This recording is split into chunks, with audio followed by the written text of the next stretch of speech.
Welcome to 9 vibes. ఏపీలో land titling act పెద్ద దుమారాన్ని లేపుతోంది. అసలు ఈ చట్టం ఉద్దేశం ఏంటి? అధికార పార్టీ చెప్తున్నట్టు నిజంగా భూ సమస్యల పరిష్కారానికా? విపక్షాలు చెప్తున్నట్టు భూ హక్కులు కాలరాసేందుక? తెలంగాణ ఎన్నికల్లో ధరణి పోర్టల్ మాదిరిగా ఇప్పుడు ఏపీ ఎన్నికల్లో ల్యాండ్ టైటిలింగ్ యాక్ట్ వివాదం అవుతోంది. ఎన్నికల ప్రచారాస్త్రంగా మారిందని చెప్పడంలో ఏమాత్రం సందేహం లేదు. ఏపీ ల్యాండ్ టైటిలింగ్ యాక్ట్ను ఏపీలో ఎంపిక చేసిన 16 రిజిస్టర్ ఆఫీసుల్లో ప్రయోగాత్మకంగా అమలు చేస్తున్నారు. ఇటీవల ఏపీ రిజిస్ట్రేషన్ కమిషనర్ కూడా ప్రత్యేక ఆదేశాలు ఇచ్చారు. ఎంపిక చేసిన 16 సబ్ రిజిస్టర్ ఆఫీసుల పరిధిలో స్థిరాస్తుల కొనుగోలుదారులకు ఒరిజినల్ డాక్యుమెంట్స్ బదులుగా జిరాక్స్ పత్రాలు ఇచ్చేలా ఆదేశాలు జారీ చేశారు. దీంతో ల్యాండ్ టైటిలింగ్ యాక్ట్ పై వివాదం ముసురుకుంది. దేశంలో తొలిసారి అమలవుతున్న ఈ చట్టం వల్ల తమ భూములకు రక్షణ లేకుండా పోతుందనే ఆందోళన ప్రజల్లో వ్యక్తమవుతోంది. ఈ చట్టం భూ కబ్జాదారులకు ఒక వరంగా మారుతుందని విపక్షాలు ఆరోపిస్తున్నాయి. అధికారులు చేసిన తప్పు వల్ల వివాదాల పరిష్కారం కోసం కోర్టుకు వెళ్లిన ప్రజలు ఈ యాక్ట్తో అధికారుల వద్దకే వెళ్తున్నారని న్యాయవాదులు ఆందోళన వ్యక్తం చేస్తున్నారు. బడా బిజినెస్ మ్యాగ్నెట్లకు భూసేకరణలో వివాదాలు లేకుండా చేయడానికి సెంట్రల్ గవర్నమెంట్ ఈ చట్టాన్ని తీసుకొచ్చిందని లాయర్లు మండిపడుతున్నారు. భూ కొనుగోలు విక్రయాల్లో జరిగే అవకతవకలను ట్రిబ్యునల్లో ప్రభుత్వం నియమించే టీఆర్ఓలు పరిష్కరిస్తారని ప్రభుత్వం చెబుతోంది. అయితే దీనివల్ల ప్రజలకు నష్టమని విపక్షాలు ఆరోపిస్తున్నాయి. ప్రస్తుతం ఏపీ ఎన్నికల్లో ల్యాండ్ టైటిలింగ్ యాక్ట్ అత్యంత వివాదంగా మారిందని చెప్పాలి. ఇప్పుడు మన పేరు మీద ఉన్న భూమి రేపు ఎవరి పేరు మీదకి మారుతుందో తెలీదు.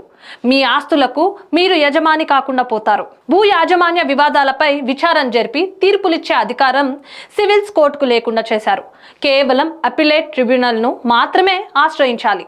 మీ భూమి ఎవరి పేరిట మారిందనేది మీకు మీరుగా తెలుసుకోవాలి. 90 రోజుల్లోగా తెలుసుకోలేకపోతే ఇక అంతే సంగతులు అంటూ విపక్షాలు చేస్తున్న ప్రచారం ప్రజల్లోకి బలంగా వెళ్తుంది. యాక్ట్ కారణంగా పట్టాదారులు పాస్బుక్, అడంగల్ లాంటి రెవెన్యూ రికార్డులు ఎందుకు పనికిరాకుండా పోతాయని, ఇలాంటి ఆధారాలు ఏవీ లేకపోతే భూములు ఎవరి చేతుల్లోకైనా వెళ్లే ప్రమాదం ఉందని సాధారణ ప్రజలు భయాందోళన వ్యక్తం చేస్తున్నారు. చిన్న సన్న కారు రైతుల దగ్గర నుంచి చట్ట ప్రకారంగా భూములు కొట్టేయడం ప్రభుత్వం ఈ చట్టం తీసుకొచ్చిందని విపక్షాలు ప్రజల్లోకి బలంగా తీసుకెళ్లడం ప్రారంభించాయి. తాము అధికారంలోకి వస్తే ఈ చట్టాన్ని రద్దు చేస్తామని కూడా హామీ ఇచ్చాయి. ఈ విషయాన్ని మేనిఫెస్టోలో చేర్చాయి. అయితే ఈ చట్టం విషయంలో ప్రభుత్వ వాదన మరోలా ఉంది. ఈ చట్టం అమల్లోకి వస్తే చాలా వరకు భూ వివాదాలు పరిష్కారం అవుతాయని ప్రభుత్వం చెప్తోంది.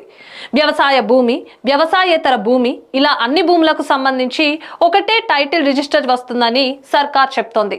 భూములకు సంబంధించి రాష్ట్రంలో 30కి పైగా రికార్డులు ఉన్నాయి. ఒకవేళ రికార్డుల్లో పేరు ఉన్నా వేరే వ్యక్తులు భూమి తమదని అప్పీలు చేసుకునే అవకాశం ఉంది. అదే యాక్ట్ అమల్లోకి వస్తే భూ యజమానులకు భరోసా వస్తుందని ప్రభుత్వం చెబుతోంది.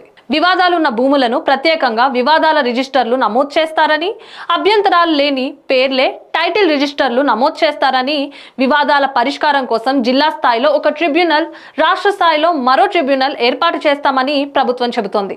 ఈ రెండిట తీర్పులపై అభ్యంతరాలు ఉంటే హైకోర్టును కూడా ఆశ్రయించవచ్చని ప్రభుత్వం చెబుతోంది. కేవలం భూ సమస్యల పరిష్కారం కోసమే తాము ఈ యాక్ట్ ని తీసుకొచ్చామని, కానీ విపక్షాలు లేనిపోని భ్రమలు కల్పించి ప్రజలను ఆందోళనకు గురి చేస్తున్నారని ప్రభుత్వం చెబుతోంది. మొత్తానికైతే ఏపీలో ల్యాండ్ టైటిలింగ్ యాక్ట్ వివాదం రాజకీయ పార్టీలకు ప్రచారాస్త్రంగా మారింది. ఇలాంటి మరిన్ని అప్డేట్స్ కోసం స్టే ట్యూన్ టు 9 వైబ్స్.